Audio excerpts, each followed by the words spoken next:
Graph between stopping potential and frequency of incident light. ठीक है, कि अगर इंसिडेंट लाइट की हम फ्रीक्वेंसी को लगातार चेंज करें तो स्टॉपिंग पोटेंशियल में क्या चेंज आता है, इसकी हम लोग चर्चा करेंगे।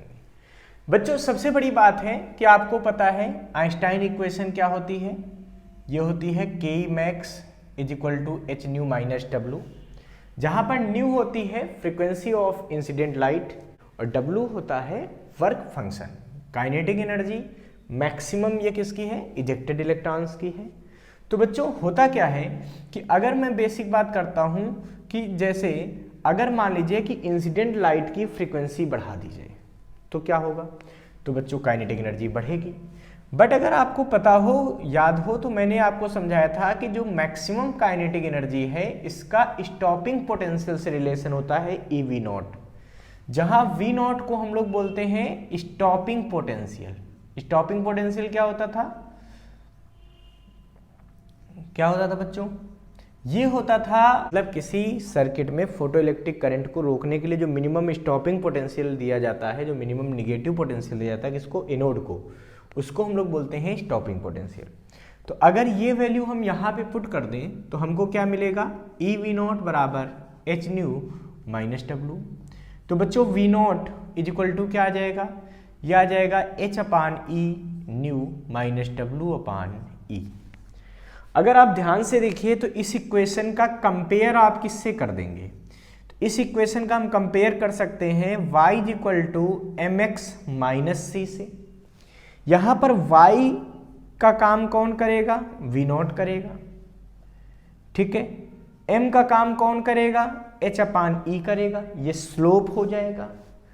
और जो x है इसका काम कौन करेगा, न्यू यानी कि फ्रीक्वेंसी ऑफ इंसिडेंट लाइट करेगी। जबकि जो c होता था लेंथ ऑफ इंटरसेप्शन, इसकी वैल्यू किसके बराबर हो जाएगी, ये w अपान ई के बराबर हो जाएगी। अब आपको पता होना चाहिए y is equal to m x minus c का ग्राफ कैसा बनता है। तो इसका ग्राफ बच्चों कुछ इस तरह बनता था, देखिए y ऐसा बनता था, है ना, इधर होता था x और इधर होता था, ये वैल्यू होती थी c, ठीक है, ये y एक्सिस और वो x एक्सिस, ऐसा ग्राफ बनता था। तो वैसे ही जब हम v नॉट और फ्रीक्वेंसी का ग्राफ बनाएंगे तो बच्चों क्या बनेगा, जरा ध्यान से देखते हैं। तो v नॉट और न्यू का ग्राफ, तो बच्चों ये ग्राफ कुछ इस तरह से बनेगा, ठीक है।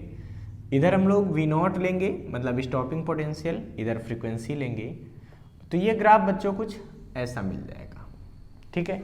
अब आपके मन में आएगा कि इसके पीछे हमने ग्राफ क्यों नहीं बनाया, क्योंकि इसके पीछे स्टॉपिंग पोटेंशियल 0 से छोटा नहीं हो सकता कभी, है ना, स्टॉपिंग पोटेंशियल की वैल्यू 0 से छोटी नहीं हो सकती। अब क्या है, इससे अगर छोटा करोगे तो क्या होगा, वो निगेटिव वैल्यू होती जाएगी, है ना, ये होता नहीं पॉसिबल, इसीलिए इसको हमने डॉट डॉट डॉट से दिखाया है। बच्चों आपको पता होना चाहिए कि जब आपने इधर फ्रीक्वेंसी दिखा दी है इस एक्सिस पे, अच्छा, इधर स्टॉपिंग पोटेंशियल दिखा दिया, तो इस पॉइंट पे क्या होगा, देखिए एक्स एक्सिस पे y की वैल्यू 0 होती थी, तो यहां पे ये a पॉइंट मान लो, ये b पॉइंट मान लो। तो at point a v naught 0 होना चाहिए, जैसे वहां पे देखो x एक्सिस पे y की वैल्यू 0 होती थी, तो आप फ्रीक्वेंसी के एक्सिस पे v नॉट की वैल्यू क्या होगी, 0 होगी। तो ऐसी सिचुएशन में क्या होगा बच्चों, v नॉट की वैल्यू जब 0 पुट कर दोगे इस इक्वेशन में तो हमको क्या मिलेगा, हमको मिलेगा h upon e nu minus W upon e is equal to 0।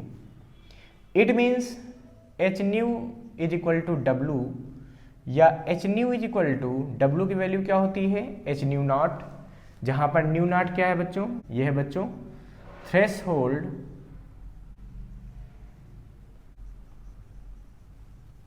Frequency, ठीक है। तो बच्चों ध्यान दो, तो nu is equal to nu naught, इसका मतलब वी नॉट और फ्रीक्वेंसी के ग्राफ में जहां पे ये फ्रीक्वेंसी के एक्सिस को कट करेगा, ये फ्रीक्वेंसी क्या होगी, थ्रेशहोल्ड फ्रीक्वेंसी के बराबर होगी।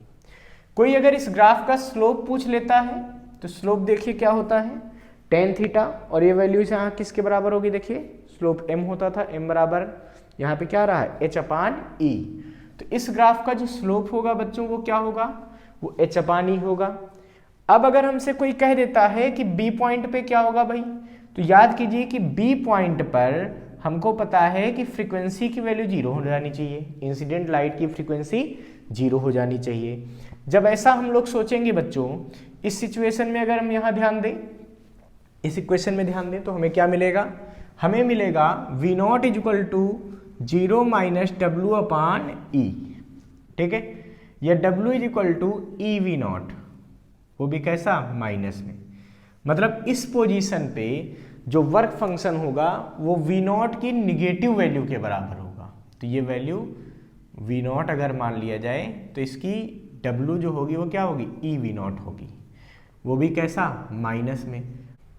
तो ये निगेटिव वैल्यू इसलिए मिली क्योंकि नीचे जो V0 की वैल्यू है वो क्या आएगी, निगेटिव। मान लो V0 की वैल्यू -2 मिली, तो -2 यहाँ पे रखोगे तो क्या आ जाएगा, माइनस माइनस प्लस हो जाएगा, तो यानी कि +2 इलेक्ट्रॉन वोल्ट, ये वर्क की वैल्यू आ जाएगी, वर्क फंक्शन की वैल्यू आ जाएगी। तो इसलिए ये निगेटिव आया। ठीक है बच्चों, एक बात का ध्यान रखिएगा कि ये वैल्यू डॉट डॉट डॉट इसलिए है क्योंकि जो स्टॉपिंग पोटेंशियल है वो 0 से छोटा नहीं हो सकता। ठीक है, क्योंकि स्टॉपिंग पोटेंशियल किस लगता है, काइनेटिक एनर्जी को खत्म करने के लिए है, और काइनेटिक एनर्जी कभी निगेटिव हो नहीं सकती, इसीलिए ये ग्राफ पॉसिबल नहीं होता है। बट इसको हम लोग डॉट डॉट डॉट से शो कर लेते हैं। इसको बच्चों फटाफट नोट कर लीजिए आप लोग।